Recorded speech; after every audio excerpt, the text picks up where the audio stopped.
Good morning. What's poppin'? It's your boy Jay the Comedian. I hope everybody's having a great day. I am having a great day.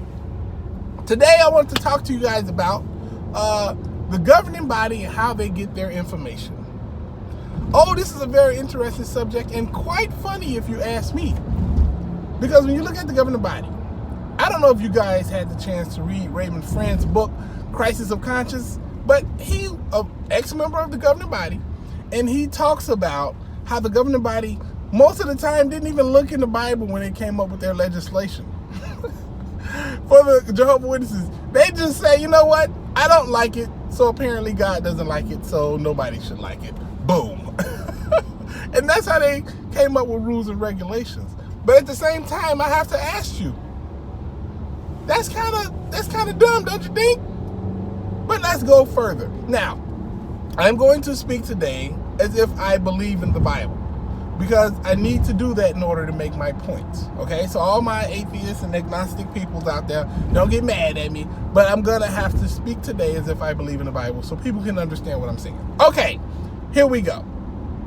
So apparently, they get their information through the Holy Spirit. That's how it's entered into them. Let's assume for a second that everything they do and say is because they were told it by a spiritual creature, a spiritual being. Now, if we know the Bible, we both know that Satan and God has the ability to speak to people, correct? Like, God doesn't have the monopoly on speaking to people.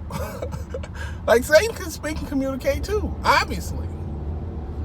Now, Satan isn't known as the great truth teller or the great person who's trustworthy. No, he's known as the great deceiver.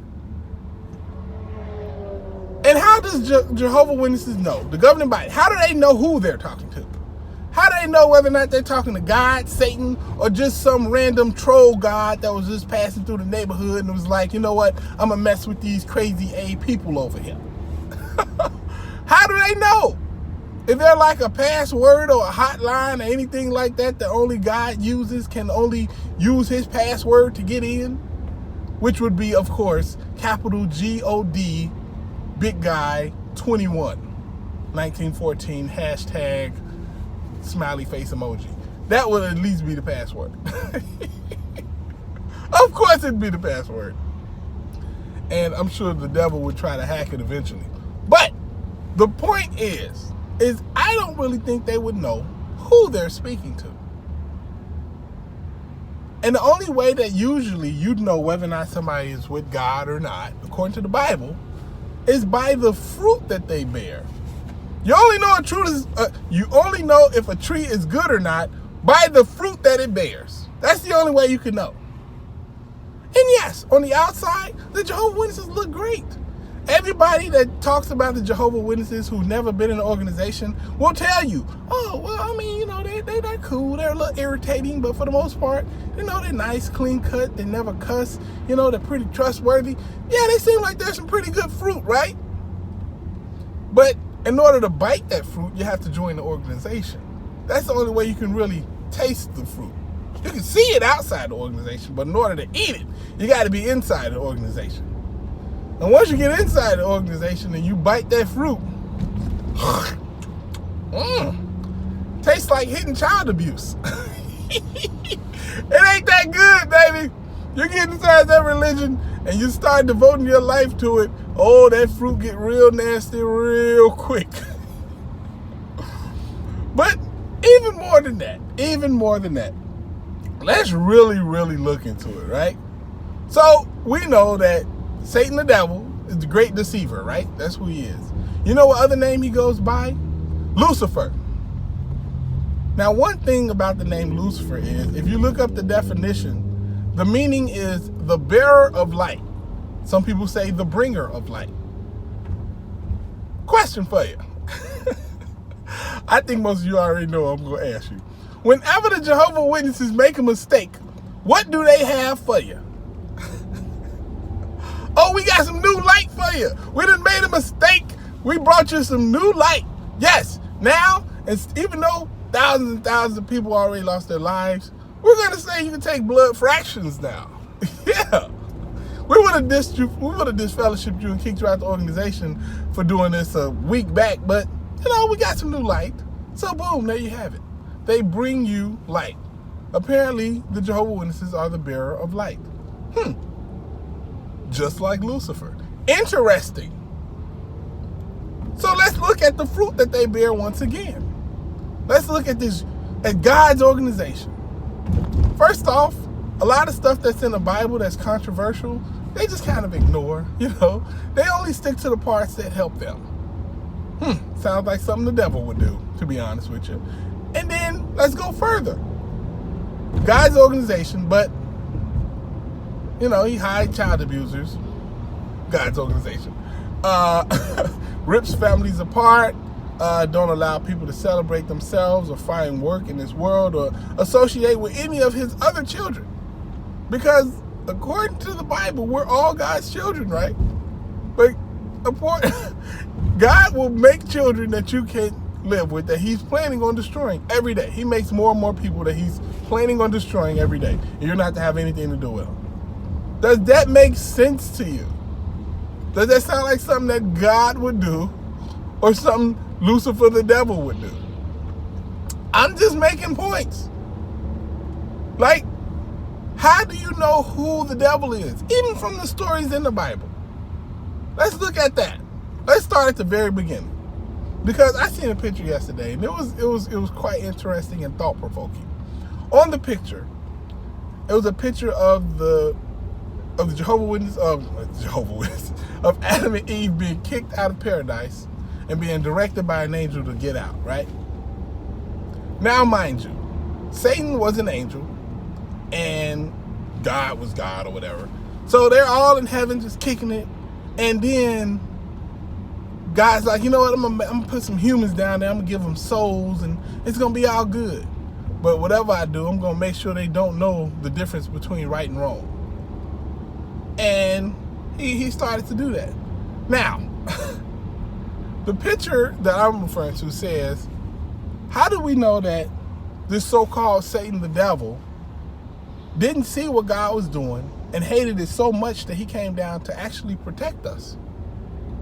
Now, I know you're like, what? Wait a minute. Whoa, Jay, you go. No, Jay, no. Give me a second, okay? So apparently when Adam and Eve were down here, God told them, y'all can do anything y'all want to do, just don't eat from that tree right there. Now, I don't know if you're fellow humans like I am, but whenever an adult, when I was a little kid, whenever an adult told me not to do something and then pointed to exactly what I'm not supposed to do and there's no barrier stopping me from doing that thing, I had an unfightable urge to do exactly what they told me not to do. Now, most parents would know that, so they'd put some type of barrier or something up to make sure that their dumb children didn't do what they just specifically warned them not to do. That's what most parents would do. You know what I'm saying? But not only didn't God do that, when Satan came down, apparently Satan, I keep saying Satan, but when this other entity came down, he told Eve, you can eat this fruit, and not only will you not die, but it's bound to open your eyes, and like God, you'll know right from wrong. And they ate the fruit, and then she looked down and said, oh, Mom, my breasts are out. Oh, how did this happen? Oh, no, my eyes are open. I know right from wrong.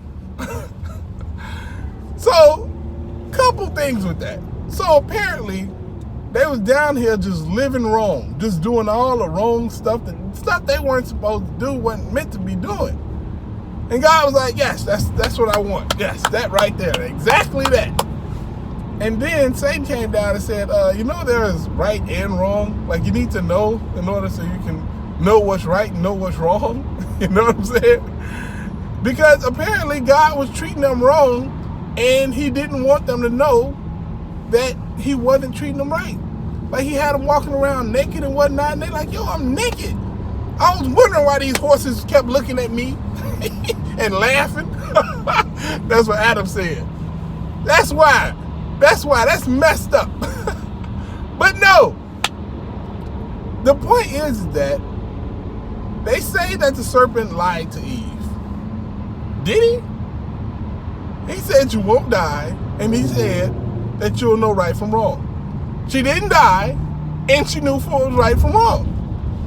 So basically, how do we know that that serpent or whatever entity took the body of that serpent wasn't out there trying to help us and look out for us?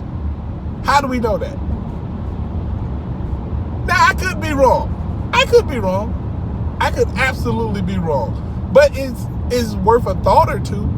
If somebody could explain it, I'd appreciate it. Explain to me where he lied. I kind of want to know.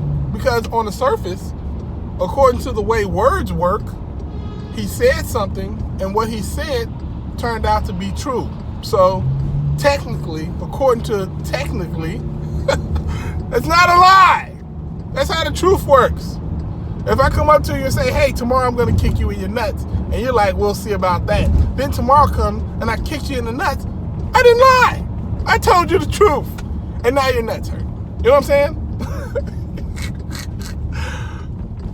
I know. I'm being silly, but at the same time, it's very thought-provoking.